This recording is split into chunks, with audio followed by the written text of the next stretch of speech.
Abdourahim Niang, propriétaire de champ maa ngi am derrière école polytechnique. maa nga fa depuis 94 maa nga fa falaa tabaxoon nekk fa di liggéey. J'ai des employés yoo xam ne ñu ngi liggéey, je fais un poulailler. J'ai investi des millions pour mettre ce poulailler-là en marche. Def fa ay sujet di liggéey jusqu'à présent. À un moment donné, le DSCOS ñëw di détruire fële. Alors j'ai été convoqué à Mbour ma dem ci convocation bi defeere fa adjudant ba ma wax ak moom fekk ne un certain Balla Ndiaye boo xam ne ci militaire yi fii la ne moo ñëw ne ko y a une construction nouvelle dans le verger de Niang. Ils sont venus nous constater man leen la nouvelle construction qui est à l'objet de ça, du déplacement, je vais la détruire. dama koy détruire. Je me suis mis d'accord avec l'adjudant en chef de DSCOS. On a fait ils ont pris, on a eu un procès verbal que j'ai signé. Ils ont pris mes coordonnées. Tout ça. Aujourd'hui, à la grande surprise. À la grande surprise, aujourd'hui, ils sont venus en train de détruire. Accompagné. Lorsque j'ai saisi l'adjudant de DSCOS, il m'a dit qu'ils étaient assistants tout simplement. L'origine de cette destruction n'est pas de DSCOS. L'origine est partie des militaires. C'est les militaires qui sont en train de détruire. Lesquels militaires? De la zone 7 de Thiès, qui sont venus détruire la zone, comme quoi ça leur appartient. Donc à DSCOS, j'avais déposé une délibération faite par la communauté de Fandène et de Kermoussa. Le plan et tout était déposé à DSCOS. On a trouvé un terrain d'entente comme quoi l'existant ne devait pas être touché. L'existant qui était là depuis 1994, on ne devait pas toucher ça. Aujourd'hui, ils s'en sont pris à cet existant-là. Ils l'ont détruit. Waaw. Combien de champs? Combien de champs? Tool yi ñu fi kii le président dira le nombre de champs qui ont été détruits. Mais militaires bi ñu ñëwee waxuñu la dara. Non, ils n'ont même pas été. C'est mon gardien qui m'a téléphoné le matin de bonne heure. Il paraît que waxante nga ak ñoom. Ah, waxante naa ñoom parce que le gars il m'a insulté. Dafa ma saaga ndey. Balla Ndiaye il m'a insulté de mère devant mon enfant. On allait l'attaquer, j'ai tempéré mes enfants pour qu'on ne le touche pas, par respect de la tenue qu'il portait. Et puis je lui ai fait savoir que c'est par sa tenue que je n'ai pas réagi. Mais ba bëgg a dee su fekkoon du woon tenue bi moom kadaawaram la ñu génne sama tool parce que man du ma ko permettre maa ko mag fuuf. En tant que Sénégalais. En tant que Sénégalais ëpp ma fi droit ba tax mu toog sama biir tool di ma fa saaga ndey. Waaw, je prends à témoin l'adjudant de DSCOS qui était là, il était témoin. S'il est véridique, il dira qu'il devra confirmer. Lui, c'était devant lui que le gars se débattait pour faire des histoires. Voilà. S'il n'avait pas cette tenue-là, vraiment, je suis au grand regret à cause de la tenue qu'il portait. Je respecte la nation. Président Macky Sall lu mu koy wax lu dul ne moom ñu ngi koy perteloo majorité bi mu fi am mi ngi perte li mu fi am moom mi ngi koy perte. Il est en train de se détruire. Les gens, du moins moom détruire boppam, les gens sont en train de le détruire. Parce que même bu fekkee papier ñoom ñi ngi ci yoon. Mais un titre foncier qui a été morcelé est devenu caduc. Ce titre foncier dont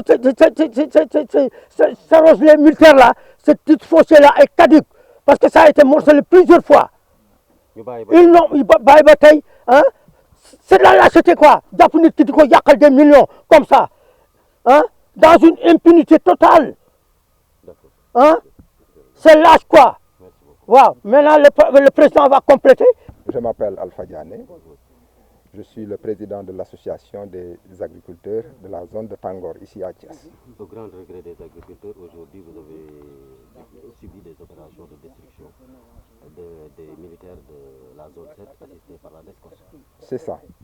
Et ça a commencé depuis hier. Ils sont venus, ils ont commencé par détruire des clôtures, des poulaillers, comme vous avez pu le constater. Et ils ont aussi détruit des chambres de gardiens qui assuraient la sécurité des lieux. Aujourd'hui, ce que nous constatons, c'est qu'avec la destruction des clôtures, nos champs ne sont plus en sécurité par rapport à la divagation des animaux. Ils ont détruit des poulaillers où il y avait des sujets, des pondeuses. Ici, dans le verger où nous nous trouvons, il y a au moins plus de 5000 pondeuses. Ils ont détruit les murs. Et ce qui est sûr et certain, cette volaille sera attaquée la nuit par des genettes, c'est-à-dire des chats sauvages. C'est certain. Et le gardien ne peut pas veiller sur ça.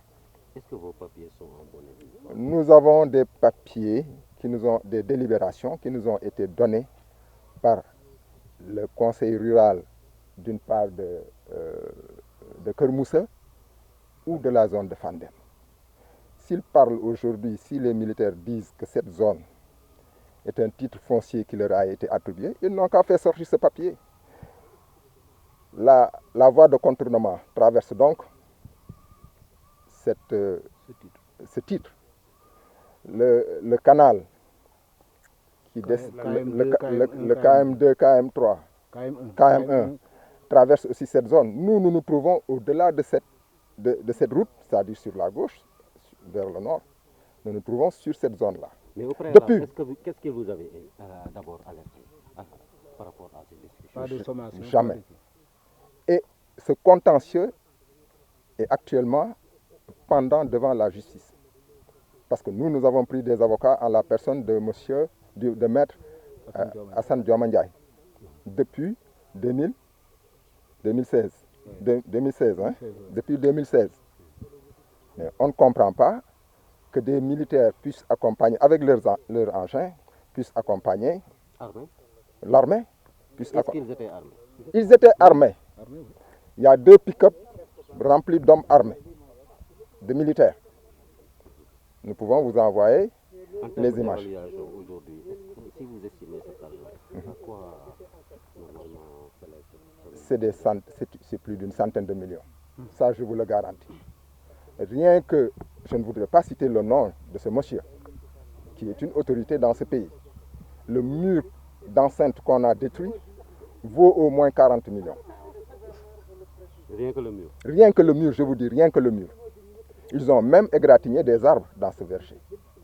On ne comprend plus. Il y a combien d'agriculteurs et d'agriculteurs? Nous sommes 289 agriculteurs sur 333 hectares. Et ce qui est sûr, c'est qu'ils vont détruire tout. Et je vous dis qu'au niveau de chaque verger, au moins on emploie minimum 3 personnes, 3 jeunes. C'est un minimum. Que ça soit en saison sèche ou en saison des pluies. Ce qui fait que vous générez en même minimum des millions par Bien sûr, bien sûr. Et nous contribuons à la réduction du chômage des jeunes dans cette zone. Nous faisons de l'arboriculture fruitière, de l'élevage, de l'aviculture, de la pisciculture. Ouais, et de l'arboriculture, de la culture d'hivernage aussi. Et ce n'est pas la première fois. Et ce n'est pas la première fois. Nous sommes ici, pour certains, depuis plus de 30 ans.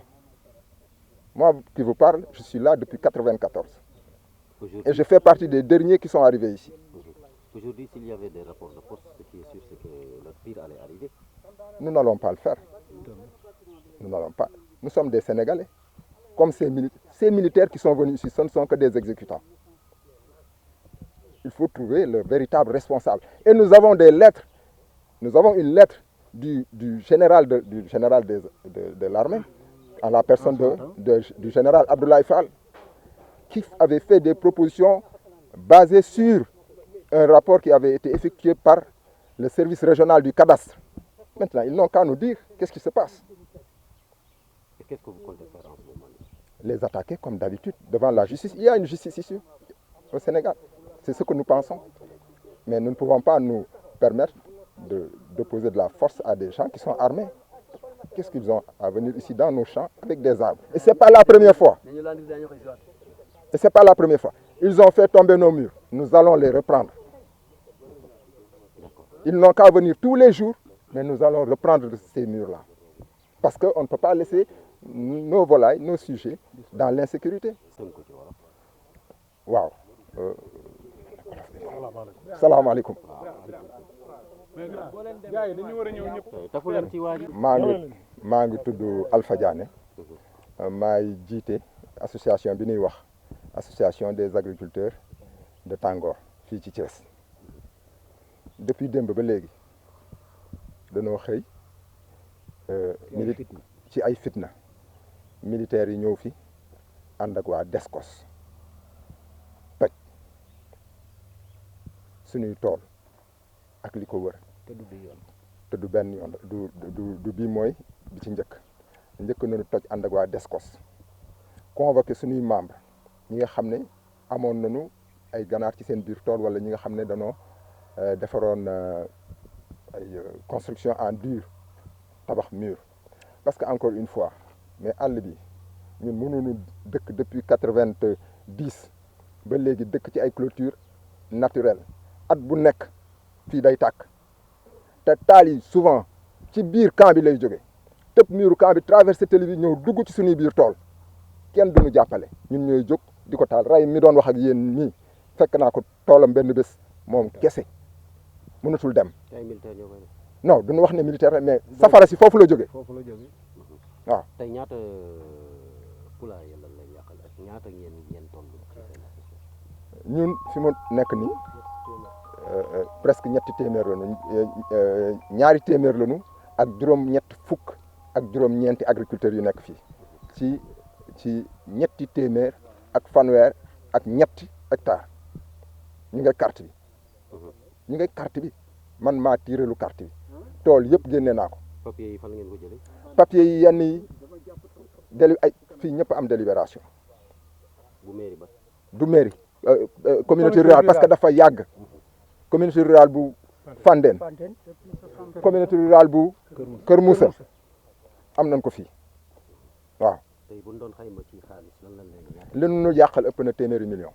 ndax miiru clôture bi yaa ngi ko doon wax. benn miiru clôture kese benn nit rek laa la wax wóor na ma ne c'est une quarantaine de millions bëgguma tudd turam te démb def nañ ko te ak ay poulailler yàqal nu ay garab parce que miir fu ñu ko daanelee laal na garab dañ ko daaneel ci kaw garab yi ngeen defe na loolu jaaduwul ba kañ. ci ay population yi nga xamante ni dañuy daan seen doole.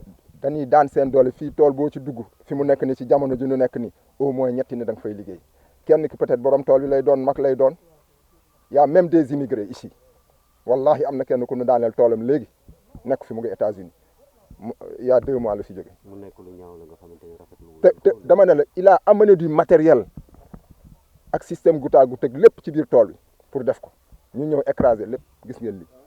te lii lépp jàppale population bi jàppale aussi. on ne comprend plus la politique de l'État fii dañuy wax ne dañuy dem di inaugurer fële ay zone nu ñu koy waxee waaw mais fii gisuñu ko nous sommes là pendant plusieurs dizaines d'années woowuñu kenn pour mu jàppale nu ñun ñooy jógal suñu bopp ak suñu organisation bopp à la sueur de notre front. lan ngeen fas yéene def lu nu fas yéene def continuer dem ci yoon ak woo président bu nu déggee nanu jàppale ñii dañuy wax ne fii ñun on ne considère pas cette zone comme étant un titre foncier de l'armée titre foncier état moo ko moom te ñu ngi koy morcelé. te ñu ngi koy morcelé titre bi ñan ñoo koy morcelé.